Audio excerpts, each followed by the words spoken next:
नमस्कार बच्चों, मैं आप लोगों का आपके अपने YouTube चैनल फिज़िक्स टूल में स्वागत करता हूं। कक्षा 9th के उन छोटे बच्चों के लिए कल हमने वीडियो बनाया था और अच्छा रिस्पांस मिला उस वीडियो को भी। उसके लिए सभी अभिभावकों को धन्यवाद, बच्चों को धन्यवाद। और बच्चों लगातार वीडियो देखते रहिए, क्योंकि मैं आप लोगों को इस वीडियो के माध्यम से साइंस के जो कल हमने 3 भाग डिवाइड किए थे ना, कि विज्ञान में 3 भाग अपने हैं, जीव, रसायन और भौतिक विज्ञान।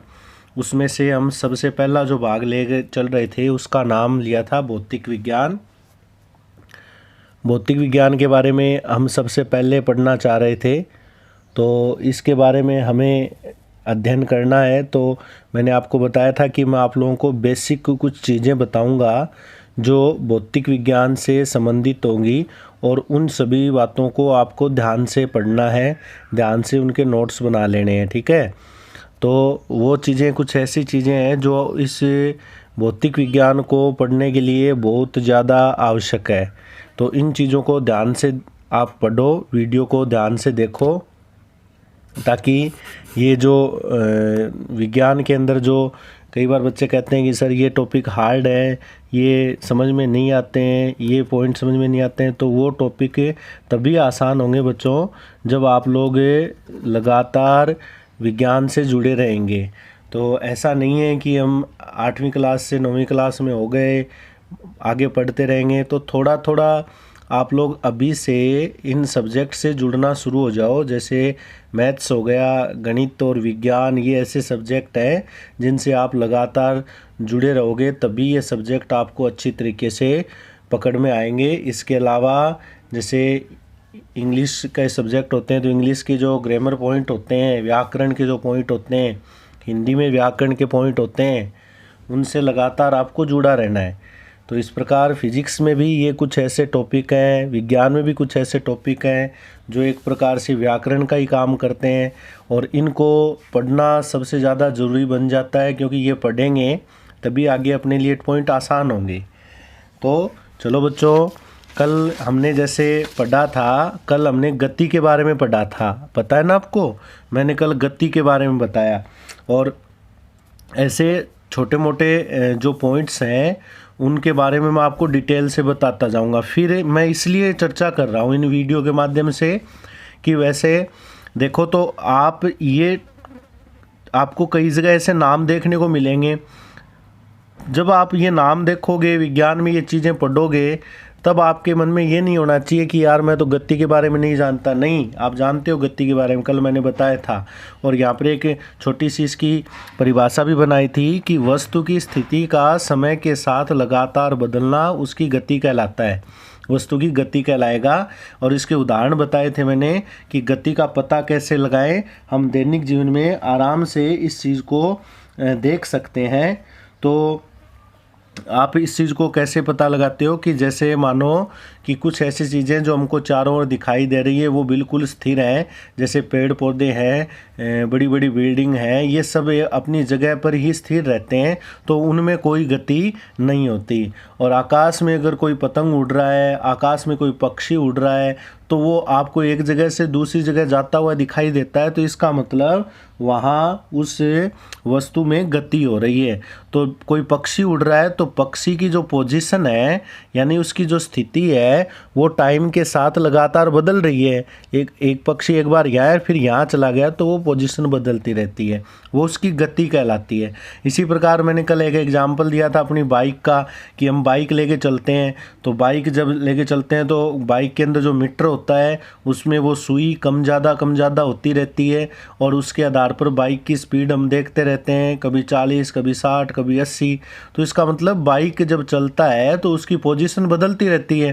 पहले बाइक यहाँ था, फिर चलता चलता यहाँ पर आ गया, फिर आगे चला गया, तो बताओ लगातार उसकी पोजीशन बदल रही है ना, लगातार उसकी स्थिति बदल रही है, तो उसे गति करना कहते हैं। वो उसकी क्या कहलाती है बच्चों? गति कहलाती है। तो गति के बारे में आपने अच्छी तरीके से पढ़ा। इसके अलावा और भी ऐसे कई टॉपिक हैं, ऐसे पॉइंट हैं जिनके बारे में आपको जानना बहुत ज़्यादा ज़रूरी है। ठीक है, तो ऐसे ही पॉइंट की चर्चा करते हुए हम आगे बढ़ेंगे और ऐसे रुचिकर पॉइंट अपने लेके चलेंगे जिससे आपको साइंस से संबंधित, साइंस में जो आपकी रुचि है वो और ज़्यादा अच्छी हो जाएगी। आपको पता चलेगा कि वास्तव में साइंस को पढ़ना कितना मज़ेदार होता है, कितना आसान होता है साइंस को पढ़ना। तो वो उन टॉपिक से ही डिपेंड हो पाता है। तो बच्चों, इसके अलावा, गति के अलावा मैं आगे की और चर्चा करता हूँ। जैसे आपको मैं एक गति की बात चल रही है तो गति के प्रकार के बारे में भी हल्की सी चर्चा कर देता हूँ कि गति के प्रकार कितने होते हैं। ठीक है, आज की क्लास में हम गति के प्रकार पढ़ेंगे बच्चों। क्या पढ़ेंगे? गति के प्रकार। हाँ, मोशन जो है वो, यानी गति को इंग्लिश में क्या कहते हैं? मोशन बोलते हैं। तो अंग्रेजी शब्द भी याद रखा करो। ठीक है, तो गति के हम प्रकार पढ़ने वाले हैं। तो बच्चों, अपने मुख्यतः गति के 3 प्रकार अपने यहाँ बांटे गए हैं। ठीक है, थोड़ा ध्यान देना। गति को मुख्यतः 3 भागों में बांटा गया है। पहली गति जिसका नाम रखा गया है सरल रेखीय गति। क्या नाम रखा गया है? सरल रेखीय गति। ठीक है, और दूसरी जो गति है जिसका नाम रखा गया है वर्ताकार कह दो, या मैं घूर्णन गति नाम लिखूंगा, वर्ताकार या घूर्णन गति। ठीक है, पहली गति कौन सी है? सरल रेखीय गति। दूसरी गति कौन सी है? वर्ताकार या घूर्णन गति। ठीक है, और एक गति और होती है बच्चों जिसको कहते हैं दोलनी गति। क्या कहते हो? दोलनी गति कहते हैं। ठीक है, इस प्रकार ये गतियों को 3 भागों में बांटा गया है। ठीक है, अब मैं इन तीनों गतियों के बारे में आपको क्रम से बताता हूँ। सबसे पहले मैं चर्चा करता हूँ सरल रेखीय गति की। किसकी चर्चा कर रहा हूँ मैं? सरल रेखीय गति की चर्चा कर रहा हूँ। ठीक है, अब देखो गति के कितने प्रकार होते हैं बच्चों। देखो, मैं आपको बार बार कह रहा हूँ, मैं आपको कुछ ऐसे बेसिक पॉइंट बता रहा हूँ, जितना आप इनको देखोगे, चाहे कोई भी बंदा हो, कोई भी बच्चा हो, कोई भी कैंडिडेट अगर इन चीज़ों को देख रहा है तो उनको विज्ञान से संबंधित जो भी संशय होते हैं, जो भी डाउट है, वो क्लियर कर सकते हैं वो आराम से। ठीक है, तो ये कोई टॉपिक विशेष पे नहीं है, बल्कि हम अपने तरीके से इस चीज़ को लेके चल रहे हैं। ठीक है बच्चों, इनको पढ़ना बहुत ज़्यादा ज़रूरी है और वीडियो को देखना। आज मैं आपको ये बात कह रहा हूँ कि अगर आप ये चीज़ें तैयार कर लेते हो बच्चों, तो जब आप क्लास में इन चीज़ों के बारे में पढ़ोगे, उस दौरान आपको ये मेरे वीडियो याद आएंगे। आप ये कहोगे कि वास्तव में उन वीडियो से हमें बहुत ज़्यादा फ़ायदा हुआ। और जब भी सर आपको क्लास में पढ़ाएंगे और वो आपको कहेंगे कि सरल रेखीय गति क्या होती है, वर्ताकार गति क्या होती है, दोलनी गति क्या होती है, तो आप सबसे पहले खड़े होकर बताओगे कि सर मैं बताऊंगा, इनका एग्जाम्पल क्या होता है वो भी मैं बताऊंगा। तो बच्चों, जो चीज़ आप सीखते हो, सीखी हुई चीज़ कहीं नहीं जाती, इसलिए ज़्यादा से ज़्यादा इन चीज़ों को क्लियर करना। और मैं रिक्वेस्ट करूंगा उन सभी अभिभावकों से और कि सर आप भी अपने बच्चों को इन टॉपिक के लिए प्रेरित करें। ज़्यादा नहीं है, थोड़े थोड़े टॉपिक हैं। अगर हल्का सा भी इंटरेस्ट बन गया इन बच्चों का, तो आने वाले समय में ये बच्चे अच्छी तरीके से पॉइंट्स को, सब्जेक्ट को क्लियर करने में सक्षम होंगे। इसलिए इन वीडियो को देखें बच्चों। देखो, सरल रेखीय गति में क्या होता है, अगर कोई भी कण, कोई भी वस्तु सरल रेखा में गति कर रही है बच्चों, सरल रेखा में गति करती है, अगर कोई भी वस्तु सरल रेखा में गति करती है तो उसे सरल रेखीय गति कहते हैं। सरल रेखा में गति करना क्या कहलाएगी? सरल रेखीय गति कहलाएगी। समझ गए बात मेरी? अब सरल रेखा क्या होती है? सरल रेखा ये होती है, देखो ऐसे, ये सरल रेखा है, मैंने बना दी ना, ये क्या है? सरल रेखा। और सरल रेखा में गति का पता कैसे चलेगा? जैसे बच्चों मैंने ये कह दिया, मैंने यहाँ पर ये सरल रेखा मतलब एक सीधी सड़क ली है, सीधी सड़क बना दी। दिख रहा है क्या आपको? ये सीधी सड़क है। तो सीधी सड़क एक सरल रेखा सी होती है ना, सीधी सड़क आपको ऐसे एक सरल रेखा के रूप में आप सीधी सड़क को मान सकते हो, समझ गए। और सीधी सड़क के ऊपर अगर कोई वाहन, कोई बाइक, कोई साधन अगर गति करता है, सीधी सड़क पर अगर कोई साधन गति करता है तो उसकी गति क्या कहलाती है? सरल रेखा में गति कहलाती है। समझ गए बात मेरी? सीधी सड़क, सड़क सीधी होनी चाहिए बच्चों, मैं बार बार कह रहा हूँ, सड़क कैसी होनी चाहिए? सीधी सड़क होनी चाहिए। और यानी एक सरल रेखा में, सरल रेखा तो आप समझते हो, सरल रेखा क्या होती है वो तो आप समझते हो, कक्षा 8 में ही आ जाती है चीज़ें, ठीक है। हाँ, तो सरल रेखा में अगर कोई भी वस्तु गति कर रही है, कोई भी वस्तु हो, उसे हमें सरल रेखीय गति कहेंगे। समझ में आ रही है बात मेरी? उसे हम क्या कहेंगे? सरल रेखीय गति कहेंगे। जैसे इसके अलावा और भी इसके बहुत सारे उदाहरण हैं, और भी इसके एग्जाम्पल बन सकते हैं। जैसे एक अगर कोई लंबा पाइप ले लिया आपने, लंबा पाइप मैं ले लेता हूँ, ठीक है, और लंबे पाइप में कई लंबे, ये जैसे कोई लंबा पाइप ले लिया मैंने, बिल्कुल लंबा पाइप होता है ना अपने घरों में, लंबा पाइप है ये, ठीक है। और ये पाइप जैसे अपने घरों में छत पे बारिश आती है तो बारिश के कारण जो छत पर पानी होता है, उस पानी को बाहर निकालने के लिए लंबा पाइप लगाया जाता है ना घरों में।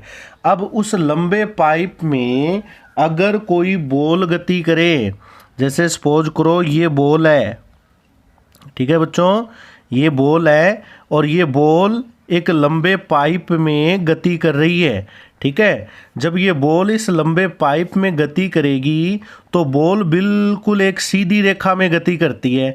बात आ रही है समझ में? बॉल एक सीधी रेखा में गति करती है, ऐसी गति को सरल रेखीय गति कहते हैं। बताओ चीज़ समझ में आ रही है क्या? ऐसी गति को क्या कहेंगे? सरल रेखीय गति। तो इस प्रकार की गति सरल रेखीय गति होती है। ये इसके एग्जाम्पल होते हैं। क्लियर है बच्चों? फिर नंबर 2 मैं चर्चा करूँगा बेटा वर्ताकार गति की। वर्ताकार गति, जिसको मैं एक नाम और भी देता हूँ, जिसका नाम है घूर्णन गति। वर्ताकार गति और दूसरा नाम क्या है इसका? घूर्णन गति। अब देखो वर्त हम सब जानते हैं, वर्त क्या होता है? एक जब कोई भी वस्तु एक निश्चित बिंदु के चारों ओर चक्कर लगाती है, उसी तो वर्त कहते हैं हमें, ठीक है। या अपनी भाषा में समझें तो जैसे ये एक पॉइंट है और अगर एक पॉइंट के चारों ओर हम चक्कर लगाएंगे, लगातार घूमते जाएंगे, तो वो उसकी गति क्या कहलाएगी? वर्तीय गति कहलाएगी। क्या कहलाएगी बच्चों? वर्तीय गति, ठीक है। तो ऐसी गति वर्ताकार गति या घूर्णन गति कहलाती है। तो परिभाषा क्या लिखूं? कोई वस्तु, ठीक है, कोई वस्तु अगर कोई घूमती हुई वस्तु मान लो किसी वर्तीय पथ पर, किस पर? घूमती हुई वस्तु किसी वर्तीय पथ पर अगर गति कर रही है, घूमती वस्तु वर्तीय पथ पर गति, वस्तु वर्तीय पथ पर गति करती है, तो इसे क्या कहते हैं? वर्ताकार गति कहते हैं। अगर कोई वस्तु लगातार घूम रही है, ठीक है, घूर्णन का मतलब क्या होता है बच्चा? घूमना होता है। घूर्णन का मतलब क्या होता है? घूमना होता है। अगर कोई वस्तु लगातार घूम रही है किसी निश्चित बिंदु के चारों ओर, तो उसे वर्तीय गति कहते हैं। उसे क्या कहते हैं? वर्तीय गति। इसका एग्जाम्पल चित्र तो मैंने बना दिया, जैसे कोई कण है, वो कण इस बिंदु के चारों ओर लगातार चक्कर लगा रहा है। जैसे मान लो ये कोई वस्तु है, ये वस्तु इस कण के चारों ओर लगातार चक्कर लगा रही है, तो ये वर्तीय गति हो गई। समझ गए बात मेरी? इसका बहुत ही अच्छा उदाहरण मैं आपको बताऊं, ध्यान देना। हमारे घरों में जो घड़ी होती है ना, घड़ी जिसमें हम समय देखते हैं, तो घड़ी की जो निडल होती है, सुई, घड़ी की सुई कौन सी गति करती है? वर्तीय गति करती है। देखा होगा आपने, घड़ी की सुई एक निश्चित पॉइंट पर बंधी हुई होती है। 3 सुइयाँ होती है ना, तीनों सुई निश्चित पॉइंट पर बंधी होती है और वो लगातार, घड़ी की सुइयाँ वो लगातार घूमती रहती है, चारों ओर चक्कर लगाती रहती है। तो घड़ी की सुई की गति कैसी होती है बच्चों? वर्ताकार गति होती है। समझ में आ रही है ये चीज़? हाँ, घड़ी की सुई की वर्ताकार गति हो गई। इसके अलावा आप एक काम करो कि आप एक रस्सी लेकर, ठीक है, रस्सी पर पत्थर बांध दो, रस्सी पर पत्थर बांधकर उसे घुमाओ।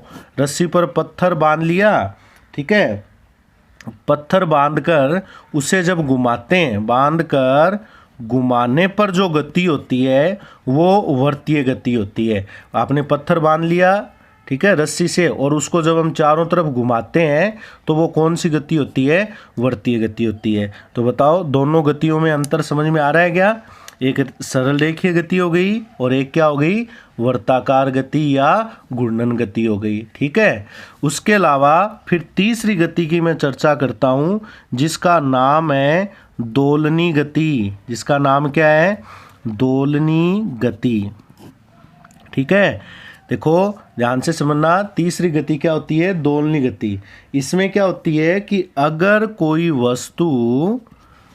कोई वस्तु एक निश्चित स्थिति, पहले परिभाषा समझो, एक निश्चित स्थिति के इर्द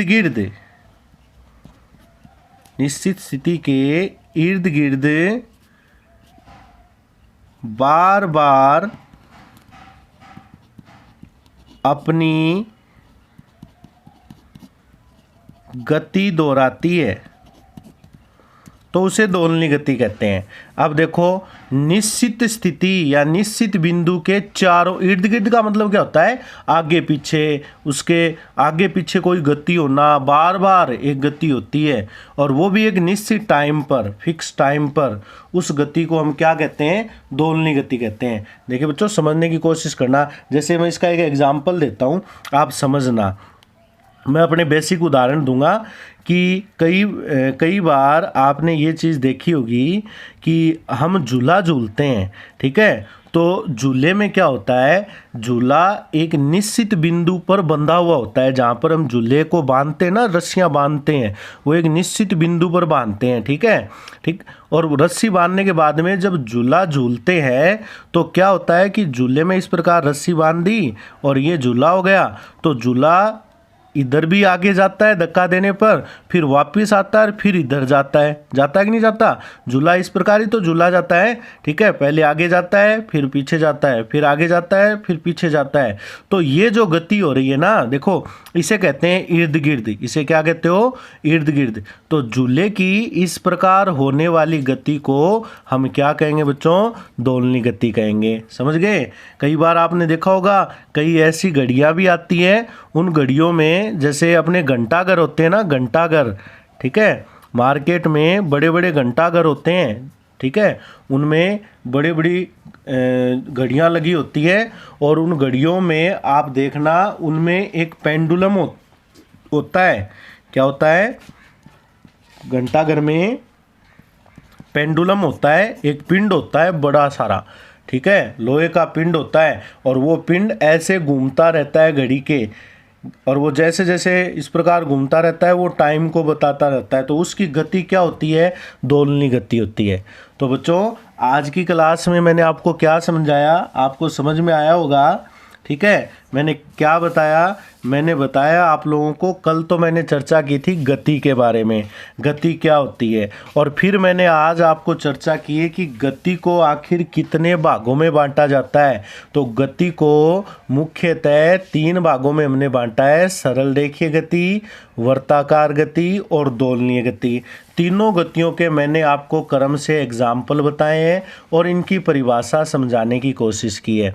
तो बच्चों ज़्यादा नहीं, हम थोड़ा थोड़ा पढ़ेंगे, ठीक है, और थोड़े थोड़ा मतलब ये टॉपिक है इनको क्लियर करते जाएंगे। आप क्या करो, इनके अपने किसी रजिस्टर के अंदर नोटबुक में ये नोट्स तैयार कर लिया करो डेली के डेली, और इनसे संबंधित आप अच्छी अच्छी जानकारी प्राप्त करोगे। आगे से आगे मैं आपको और भी अच्छी अच्छी बातें बताऊंगा और एकदम छोटे छोटे पॉइंट लेके चलूँगा ताकि आपको समझने में आसानी हो और साइंस आपको बिल्कुल आसान लगने लग जाए। तो आप एक काम करना, आज की क्लास में आपको छोटा सा होमवर्क देता हूँ।